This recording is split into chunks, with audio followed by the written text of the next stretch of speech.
Hello everybody and welcome to Cabaret Secrets. This is Gary Williams and today we're joined by a real star of British comedy, Tom O'Connor. Thanks for joining us, Tom. Pleasure, Gary, and you look well. Thank you. I'm trying to kind of keep up with you. I'm in good health now. I had a touch of cancer, as they say, some time back, and they managed to find it, take it out, and thank God, no repercussions, so I'm happy. And the last time I saw you work, you were on stage for nearly an hour and a quarter, twice in one night. Yeah. Well, yeah, so I thought that was the comeback. I've done 3 venues, an hour apiece, but I've never done 2 hours on the same night till you saw me, and it worked. It's okay.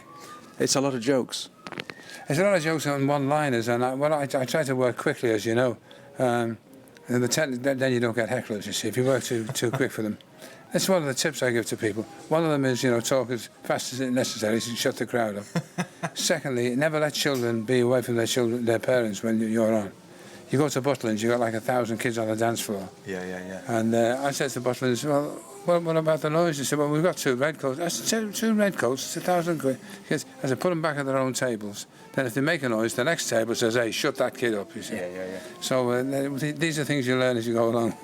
The people that are listening to this are singers like me who want to try and incorporate a little bit of humour, some comedy into their acts. They're not comedians, they'll never be comedians, but they just want to line it up a little bit rather than just saying, thank you very much, this is a song that was written in 1962 or was a hit. They want to say a few little lines, a few little icebreaker lines. But they don't really know where to start, if they're going to get it right, they're scared of getting it wrong. Do you think anyone can tell a joke? One-liner for sure. To actually tell a story is very difficult, and to present it to every kind of audience is twice as hard. But in terms of a singer announcing things, I worked years ago with a group called the Don Charles Duo, and their frontman was a really good talk, but he never spoke for more than like a sentence and a bit. So you come out of a Sinatra number and he'd say, was he a great Sinatra? Because I knew him very well. Used to come in our pub, blah, blah, blah, blah, and then on to the next one. And so in terms of being a singer, telling gags, don't try and overcook it. Take it nice and easy. Do little bits. If they work, stick a bit more on the end of it. But generally speaking, don't try and become a comedian. It's the worst way. It's the kiss of death. And in terms of telling stories as opposed to jokes, you can get away with a story even if they've heard it. If you tell a set-piece gag and they've heard it, forget it. Yeah. So you've got to be very careful with your choice of material. I mean, I would suggest young singers go out and have a look at some of the bigger names, if you can afford to pay to see them. I'm sorry we've lost the Sinatra here, because you could have gone and seen them in Vegas and you learned an awful lot in one night, Yeah. Shall I tell you a true story? Please. I was in Las Vegas and I was doing a deal to work at the Thunderbird Hotel. And Tom Jones was at the Caesar's Palace. And his son rang me up and said, can you come and give my dad a tip on his act? I'm going to talk to Tom Jones. So I went in and I sat at the back and I watched him.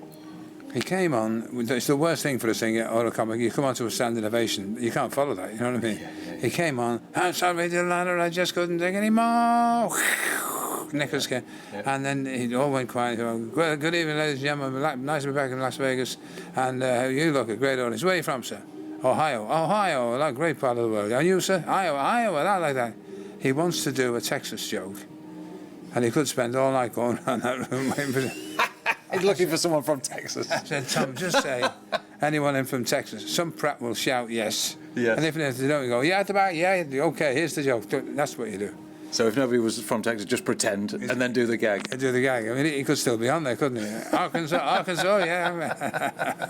So you were Tom Jones's act doctor? Yes, At least for a night. I thought I'd get a drink. I got nothing. No, Is that true? That's true. I got to thank you, I think. I always find some kind of self-effacing humour works. I always try and start off with, good evening and a welcome, and then I'll say something that's having a little gentle knock at myself because it makes them laugh, but it's not having to go at anybody else but me. Yeah. I used to have a very fast play on. And I realised that the trouble with that is by the time you get to the mic, you're there so quickly. You've got to tell the first gag really quickly to keep everyone's attention. Now I have Georgia on my mind. Now I'm walking on, it gives the audience time to say, he's taller than I thought. Isn't he grey? Yes. I thought he was dead. Yeah. There's all those lines. Before you, and then they've done all that. Now you can say, good evening, I know what you're thinking. Isn't he grey? I know, I saw that. It isn't a wig either, by the way, all that. Yeah. And you're right, self-denigration is brilliant. Do you think it's important to, like for a singer to, if they're going to do humour, do it near the beginning of the act or wait till near the end, or what? Yeah, gentle humour early on. If you need to, I mean, during the course of the evening, fine, you stick more bits and pieces in. But do it as early as you can so they know that if you're going to do anything, it ain't going to be heavy duty. You're not going to go into a 20-minute routine before your next song, you know. Yeah. So early as you can, gentle as you can. Knock yourself if you can as well, which is good. Where do people find material? Do they read it? Do they commission people to write it? Do they nick it? Where does it come from? Well, there are writers, but the danger with a writer can be that you're paying him £1,000 and he may be just giving you my act. Well, how I started, I was a singer. I started as a git voc, as they called them in the old days. And I just had little topical tips stuck to the top of my guitar. And I'd look down and see a gag and tell it. And gradually people would say, I tell you what, mate, you know, there's an end to that. Do you want, and they give you bits of material. Don't nick it. That's the worst thing, because you're only nicking it off a guy who's probably nicked it off somebody else anyway. And the whole of business is all doing the same 6 songs. That's true, but when you say gathering material's all right, but nicking it's not all right, what's the difference? I don't know whether you're in the night I did the story about Stefan Grappelli. We had him on a TV show in London, and we're going up the lift to the canteen. At the dinner break, and the playing in the lift was the music from The Sting. And this little old man said, The Entertainer. That's my second favourite piece of music. I said, what's your favourite? He said, all the others. Isn't that lovely? That's great. I mean, so you hear it, and then you can use it. Give him credit. Just say I was with Stefan Grappelli. People say, you liar. Yeah. I tell you what was wonderful on that show. We had Peggy Lee as well. Oh, wow.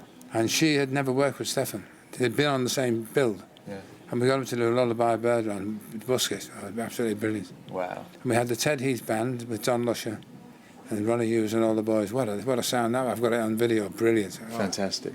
Are there rules to telling a joke? Is there a structure, or telling an anecdote, a story? Is there a structure, a certain, if someone's not used to doing it and they've heard a funny story or something funny happened to them and they're trying to tell that to an audience, is there a certain structure to the story? Yeah, the Frank Carson tip for telling gags is the quickest way to the tag. Oh, really? Oh, yeah. Well, one line is a different, obviously, because you've only got one line to say, and there's different speeds you can do it at. But if you're doing a joke or a long story, then just get to the end as quick as you can. And he's right, because if you don't, if you start a longish story and the audience, basically 60% have heard it, you've had it. You might as well stop and just say, all right, let's go on to the next one, turn over. Yeah. It's... so the rule is, don't tell it quickly, tell it slowly, but the shortest route to the end. Yeah. And what do you do if a joke just doesn't land, if it doesn't get a laugh, and you do your story and it dies? Because that's happened to me before, and I've just... As a singer, it's kind of easy because I just go 1, 2, 3, 4 and count the next tune in. But as a comic, I've seen it happen, and it must be hard, to sort of gather your thoughts and move on to the next one quick, particularly if that doesn't land as well. Yeah, you've got to be prepared for that, and there are certain reasons why it doesn't go well. A, they've heard it before. B, they don't understand it. C, you told it the wrong way around or back to front or too fast. And if you get complete silence, you can say, the first time I heard it, I just went quiet myself. Yes. And it's not being a smart aleck, but it's just having the people have confidence. They say, he made a muck of that, but he got out of that. That's fine. He's one of the, he's one of us. Yeah. You mustn't wither on the vine. You've got to keep going. Yeah. You've done a lot of TV. You did going on for 200 countdowns? Yeah. Do you not worry that when you've used something on the telly that you can't really use it live anymore because people have heard it? Yeah, there's a point to that. Yeah, but, I mean, some of the big gags, like the one I did last night about Charlie Williams. If you did that on TV, that would wipe it out completely. But there are certain things you can do again. It doesn't matter. And on the subject of countdown, this is true. I used to do 5 shows a day, and in those shows you'd have to probably do 3 funny things.